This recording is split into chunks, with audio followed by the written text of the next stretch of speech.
Alright, we're going to take advantage of the beautiful day we have and put the LS 5.3 into the 99 Yukon, the OBS. So if you watched a video I posted like a couple weeks back, I showed you how to modify the flex plate. Go back and check that out. There's only a little thing you got to do. I also did a video about what you need to keep. I'll just run over it real quick. For the flex plate, you kind of have to oblong the holes because the torque converters for the older style 4L60s are a little bit different. I'm going to keep the battery in this location, so you keep all your factory battery cables and power cables to the fuse box. I'm going to retain this AC, so keep that. All you need is the return line for the power steering pump. The LS 5.3 power steering pump plugs right in, so you just need the return because there's no pressure in this. Well, a little bit of pressure, but return to that, and then you got the pressure line from the LS, and it threads right into that. We have adapter motor mounts. I'm going to try and hook up the factory exhaust. We're going to have to cut and weld, so I'm just leaving it for now. We're not putting manifolds on yet. Then your harness. There's a couple things you need to keep off your harness, like if you want your AC, keep all the wiring for that. You keep that bulkhead because that powers your gauges and everything. I'll go over all the wiring in a different video. This video is just going to be putting it in this engine, or putting this engine in this car.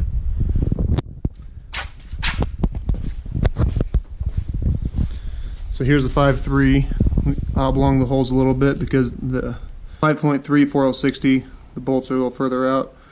The 5.7 are further in. You gotta get a spacer so it lines up on the torque converter, it centers it. This time I went with the Dirty Dingo sliding plates.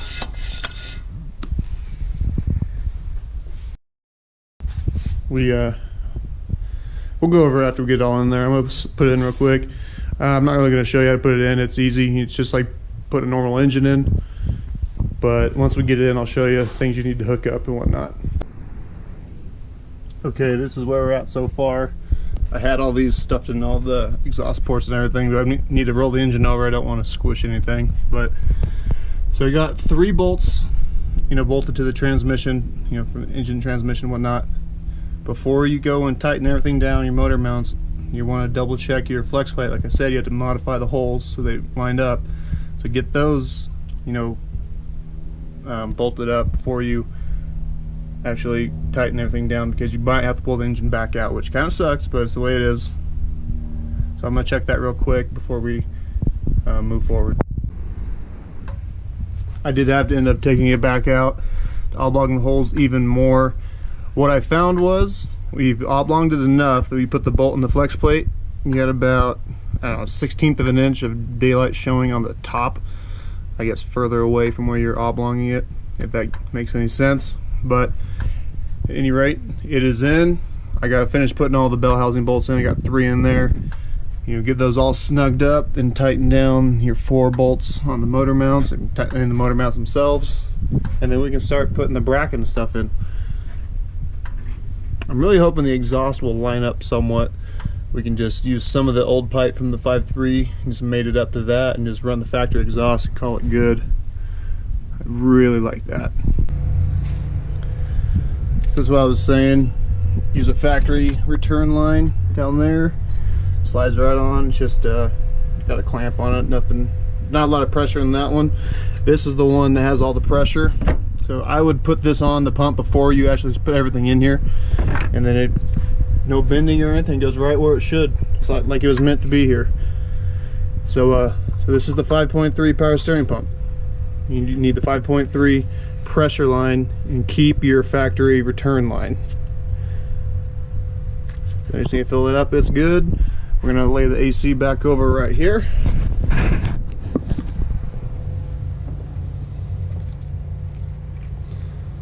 This is probably what I'm most excited about for this whole swap, is retaining the AC.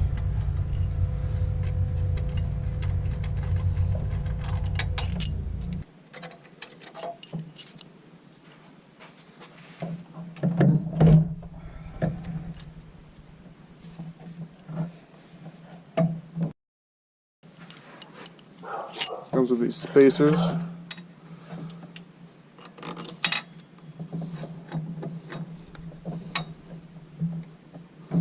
believe they're 15.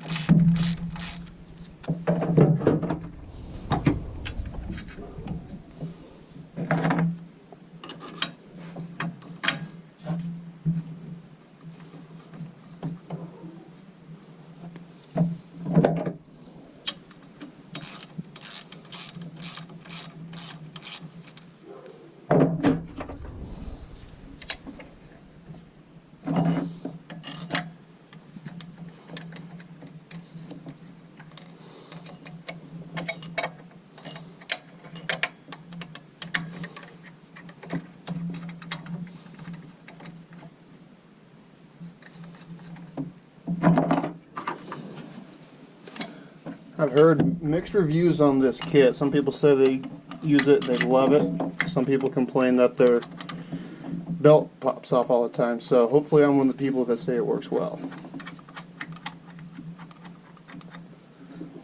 Alright.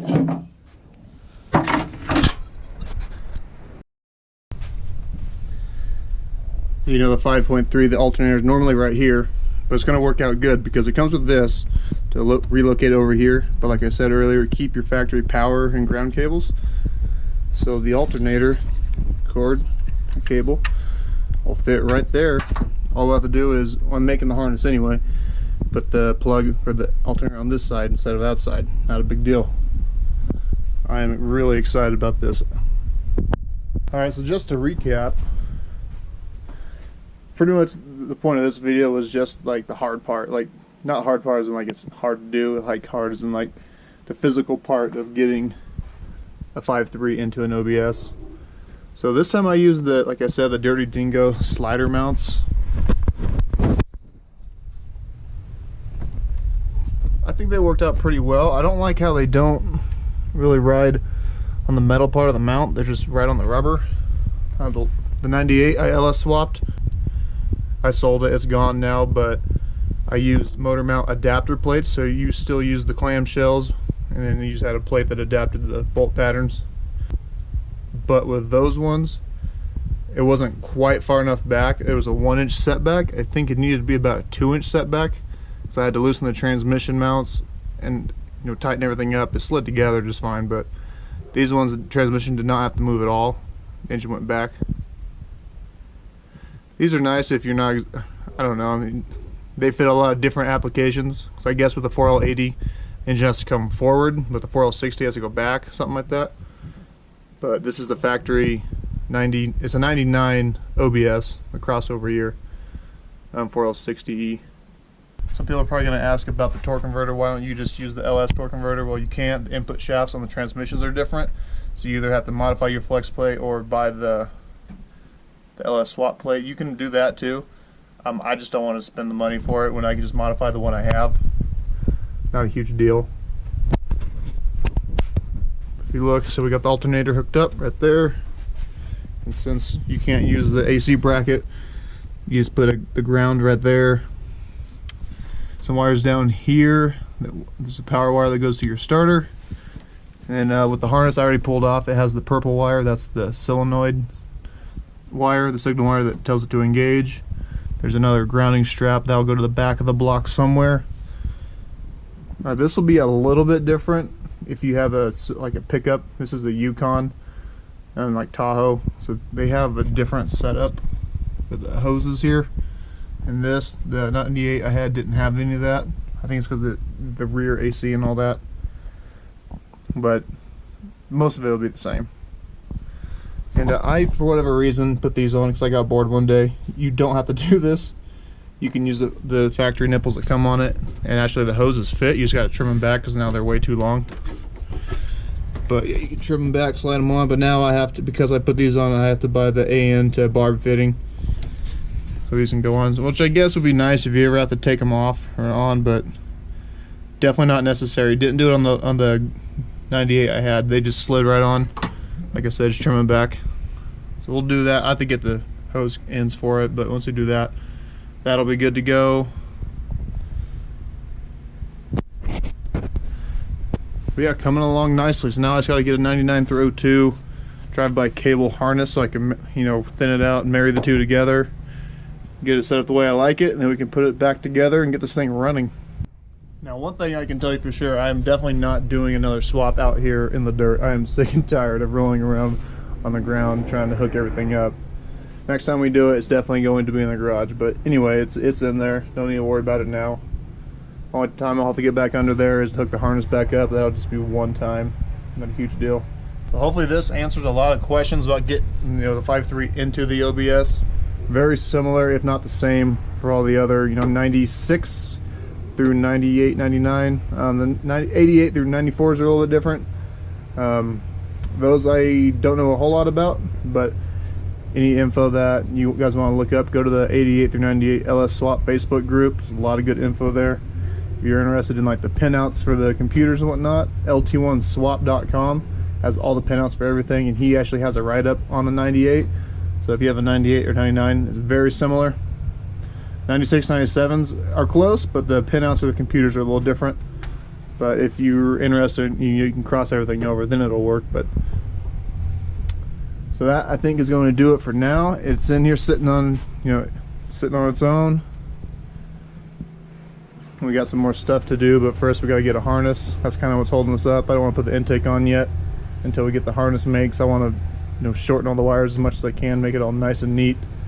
But check me out on Instagram, is endlesswishlist_.